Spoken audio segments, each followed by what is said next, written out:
The beats, the flow, the rhythm. All movement starts from the streets. Streets A&R Podcast.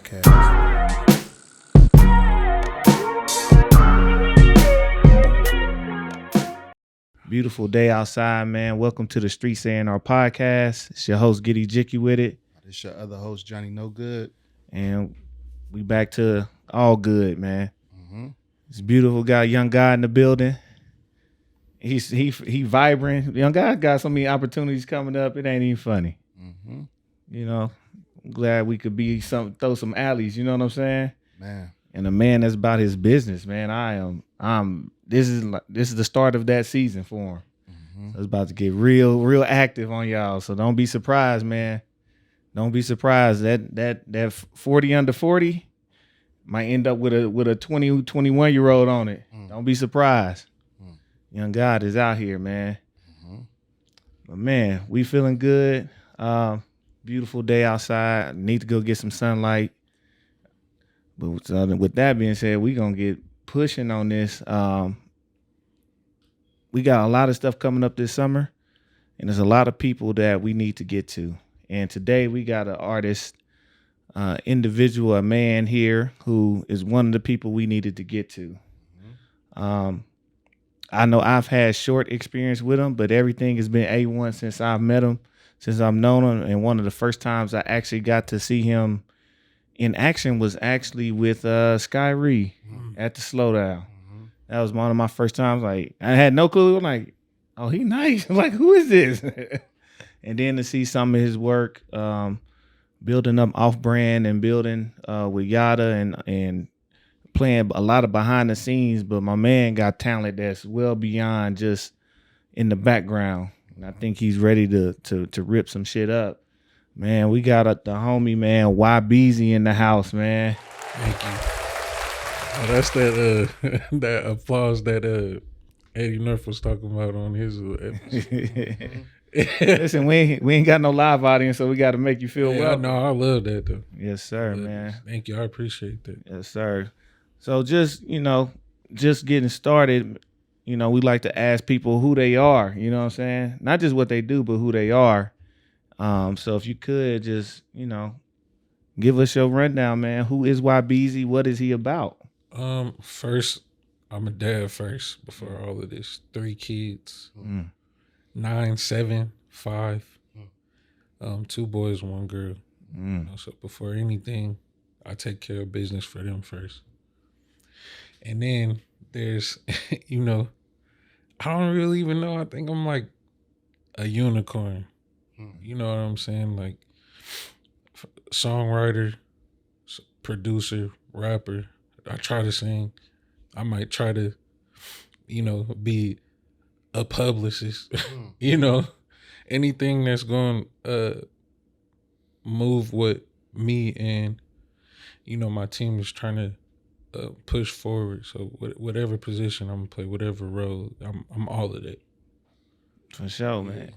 And when you say the team, what is the team? Is Off-Brand the team, and how did all of that come together?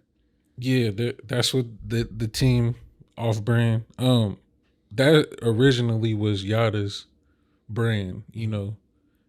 Something that he started way before me and him connected. Me and him knew each other for a long time because back from like 2012 to 2014, I had this wave out here in Omaha, and me and him kind of knew each other because he was kind of starting off. He had just kind of moved here, and he, from what he said, he was like a fan of my music and stuff like that. And I was kind of like just doing my own thing, and through Skylar, we reconnected probably like around like 2018. Just on some, kind of what I'm doing with Skylar. I mean, with Yada, I was kind of doing with Skylar. And we get into that in a little bit. From there, like, it's just, he had Nikki the Poet, his uncle Julian Thomas that's on Ghost. And you know, Two Eyes, he sings. Just a lot of other people I'm probably missing, but just, you know, we connected on like kind of like a personal base with things that he was going through at the time and things I was going through, and then that kind of just translated into this, like, you know, like let's get ourselves out of this depression and try to see what we could do to keep us distracted. And a lot of things came from it. You know what I mean? So, and we just kept going. For sure. And before we jump into that part of getting yourselves out, one thing that I heard about you from everybody is like, yo, no, Beezy a legend. That's literally all I hear. Like, no, Beezy a legend. He that dumb. Like, who is like, okay. So like what really, like, when did you get started in this game, and how'd you get started, you know, and how did you become kind of the person you are now in the industry and just as a human? So in high school, when I was in high school, I wanted to rap. My one of my best friends is Mel Clinton. That he's a producer from here, and he just recently, like a couple years ago, he got a placement for one of Yo Gotti singles. I can't remember what it's called right now, but he was always making his beats. He was rapping at the time, and I kind of, before that, I kind of wanted to rap, but I was more like singing, you know.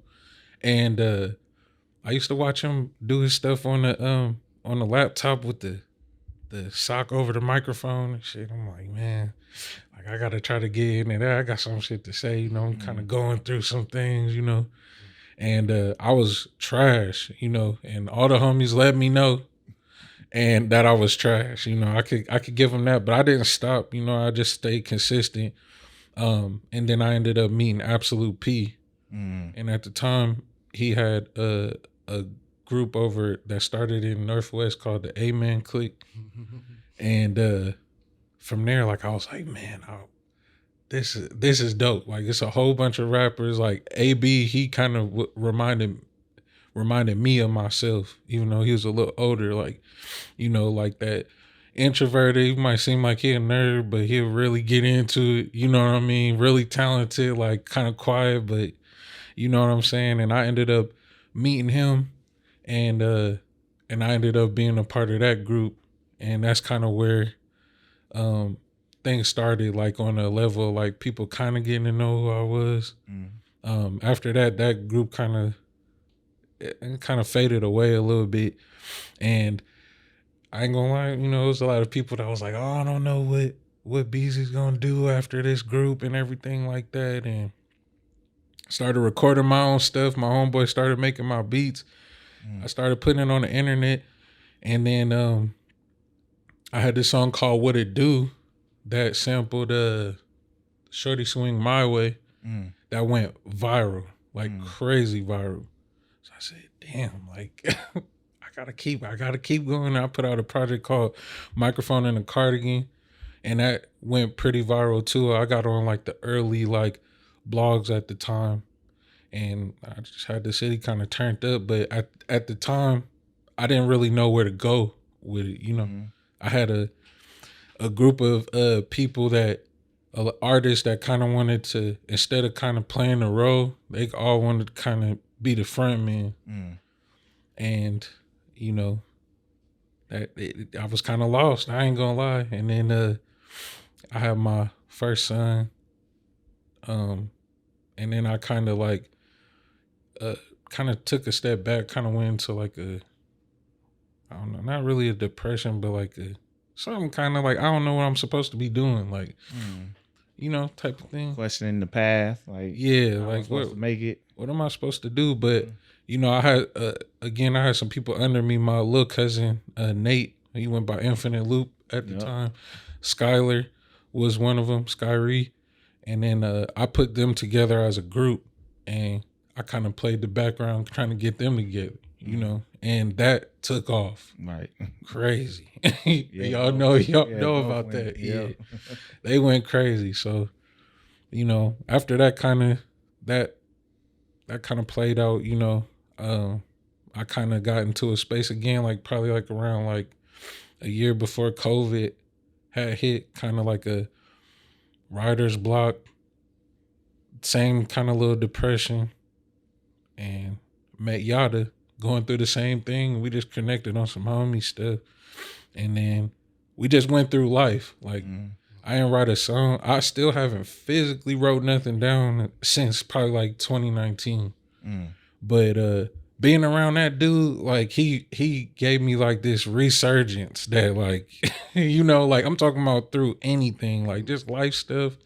Like, listen, you gotta get up and get something done, you know? And that just motivated me watching him crawl from under the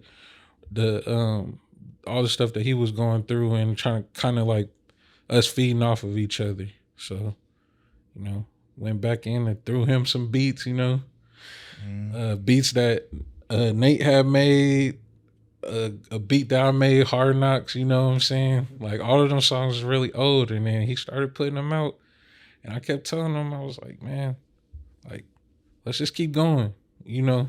And that's kind of where we kind of ended up now. There's a few other details in there. Like, I think we had our first, we got our first offer for a deal that we had spoken to existence at that time. And it kind of fell through. And, but we just kept grinding. How long ago was that? That was, I want to say that was like 2020. Okay. I believe. Yeah. That actually the deal was supposed to be me, Skylar, and Yada, but it fell through. I ain't gonna say too much about it, but Yep. You know. For sure. Yeah, super dope. I think for myself, I remember meeting you back, I think that was 2014, 2015 at Skylar's apartment at the Skyline. Yeah, y'all was in there cooking up. I heard you several times mention about like kind of being in the space and kind of fighting through that space. May is Mental Health Awareness Month. Yeah. What's some of the things that you was dealing with, if you don't mind speaking, and what was some of the tools that you got to kind of make it past those points that you was at? I think it's kind of stuff that I'm still kind of dealing with now. My life is a movie. It's like, and I don't know if it's really a good thing or not, but you know, I was going through a lot of family stuff. You know, I found out that I was adopted when I was 16 years old. Well, really before that, but that's when like everybody else knew that I knew about it, you know? And it kind of like had me kind of second guessing a lot of things, you know, about myself, like who I was, you know? Just like, you know, that I feel like that was pretty much the base of it. And then other things, you know, like having my first son, you know, kind of just being lost in that because, you know, when he was born, I was at like the top of what I was doing at the time. And it kind of felt like I had to choose, you know, being 21 years old, having like your first kid, you know, I felt like I kind of had to choose. And I kind of felt like I had let others down because I guess there was some people that was kind of like dependent on me too. And then, you know, just the regular life shit, bills that come, like, you know, the relationships that failed, you know, homies that you fall out with, like just, you know, deaths of friends or family members and stuff like that. Like, it was just all of that. It sounded like it was a bunch of constant changes and things going down. Like, what's some of the tools that you used as far as to deal with some of those things? Because, right, like it could feel like some of those things are small, but there's a quote from Viktor Frankl. It talk about suffering and how suffering is like a gas pumped into an empty chamber that it'll completely fill up and even out over the chamber, no matter the size of it. So suffering is relative. How did you kind of see that these things that you're going through, that they're not small things, these are things that's important, like this is something that you needed to address? Because I noticed that whenever I tried to, you know, kind of brush it under the rug and be like real nonchalant about it, it would just get worse, you know? And you know, it's funny because, you know, I kind of like strayed away from the church when I was younger, but I just remember what always stuck to me in my head is like people at the church or like my grandma and everybody just telling me like, you know, some of the things that you're going through, you can't handle it by yourself, you know? And I kind of caught myself trying to do that. Like sometimes things is just bigger than you, you know, wherever you believe in, sometimes you got to kind of pull from there, you know what I'm saying? And I had to, eventually I caught on to that, you know, and kept my faith in that really, and then also my kids, you know, I can't fold, you know, I can't fold at all. I can't let them see me fold either, you know, so those things kind of help, like just staying prayed up and, you know, focusing on things that I have control over, like, you know, making my kids smile, you know what I'm saying? Like making sure I'm getting the right, you know, eating, you know, and I'm eating pretty good. You know what I'm saying? As you can see, like just the little things. You could only focus on things that you could control. And then when you start, you know, and you continue to go through, you know, the motions, like sometimes like God will come to you and kind of tell you like, look, this is what you was missing the whole time. You know what I'm saying? Or let me refocus because maybe you was kind of worried about some shit that you probably shouldn't really even been worried about in the first place. Like, let me take that away from you, or it's not your time yet. You know. So I think that's really what that was. Yeah, it's funny. It seems like every time you life comes at you and you get into a state, you seek genuine connection, and then from genuine connection, you build out and blossom something great from the people that you just went to connect with. What does it mean to you to have like and to find those companions, and how that even permeates out into not just your personal but even your business life? Like, because that's what it seems like happening. Every time you find a companion, it blossoms. Yeah, organically too. Like it's never like forced. Like, all right, let's get on this. Like, let's do this. Like, it's just kind of this comes. But I feel like it means a lot to me because I got trust issues. You know what I'm saying? I'm kind of introverted. Even though I'm all goofy and like to play around, I don't really like talk to people that outside of, you know, my circle all like that. And so I found out like everybody that I've kind of like connected in that way have just been like really genuine. Like before anything, we could stop all of this.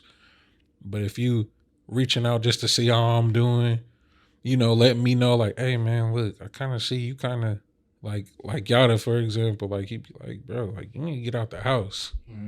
Just like you get out the house. You know what I'm saying? Like you need to just live your life a little bit, man. Like you too straight, like things like that. Like the fact that like before anything business wise that you checking on me and making sure I'm good, you know, interacting with my kids or making sure that my mom and my dad is straight, and you know, obviously I'm giving that back in return, but like that just means a lot. You do need somebody, you know, some group of people, a support system for something, you know what I mean? So just learning that and not taking that for granted too. Yeah. Yes, sir, man. These connections, these people are irreplaceable, bro. And I think we often shortchange what that means to us and start to say things. Oh, I did this, I did that. Like, no, without that, without them, without that spark, you wouldn't have decided to continue and do. Yeah. So it's definitely interesting, man. With that, what's some of the things like as of now, like with the people you connected with? How are they influencing you and kind of you moving forward with your career and what you and your business dealings? Like what's some of the things you've taken from those experiences, and how is it propelling you to push to the next stage? I think, man, there's a lot of good things coming up. Obviously now I know y'all see I'm been starting to just drop now. Because I can't think of the term of it, but it's some type of like phobia that like people have, like when they feel like they just be scared to like put themselves out there because they scared of what kind of reaction they're gonna get. I can't think of the name of it, but I definitely had that for a long time. You know what I mean? Imposter syndrome. Yeah, there you go. And I actually learned that from shout out to Jay Crumb. Like I always watch some of his stuff because it's motivational. You know what I mean? And I remember he was kind of going through something like that, and so I'm kind of getting out of that. I've Yada constantly, like, even though we kind of we focus on the big things, like obviously like jacket weather and everything, he's always been like, man, you need to start putting your stuff out. You got all these songs, like you need to start doing it. Videos. Bobby Womack Jr., we talk a whole lot, and he's been like telling me, like giving me motivation to really get out there and like kind of tell my story, because we connected on a personal level about a lot of similar things, like our families, stuff like that. And so I guess to really answer your question, like I think I'm just ready to just show y'all what I was always capable of. You know what I mean? Like from all levels of it. Like let's see where we could really take this. And obviously with Yada being like front runner, somebody kind of, you need that sidekick there. If we're going to get this off the ground, I think we should all be really, hitting the ground running at the same time. Yes, sir, man. Man, dropping the name like it was like, yeah, Bobby Womack Jr. But that's a real connection though. It's not an industry thing. So, but yeah, man, I'm actually excited to see it. I ain't gonna lie though, I need a project because I like my stuff in compilation. Yeah. So, are you working on like a EP album? What are you doing with like these singles that you're dropping? So I have 2 projects coming up. I have a short EP from just myself that's called Not For Everybody. So a lot of the little snippets that I post, there's some things that might be on there. Okay. And then me and Yada. By you? Or is it's a mix of production? It's a mix of production. Gotcha. To be honest, I don't really like that playing games. That was the only beat that I've rapped on that I made myself in a long time. Yeah. So I mean, because I can't finish beats for shit. Like, you know what I mean? Like even that Hard Knocks beat, I had that for the longest. Like, so it's gonna be a mixture of a lot of other people, like Quez, obviously. Mm-hmm. And then just some Nate too, even though he kind of doing this thing with the band and stuff. Like I didn't have to have him send me over some old stuff. It's gonna be some good stuff on there. And then me and Yada got a joint project that we about to drop here real soon called Keenan and Kill. And there's a lot of hard songs on there, so that's gonna be something else too. I think we should be dropping one of the first songs and video here within the next couple weeks too.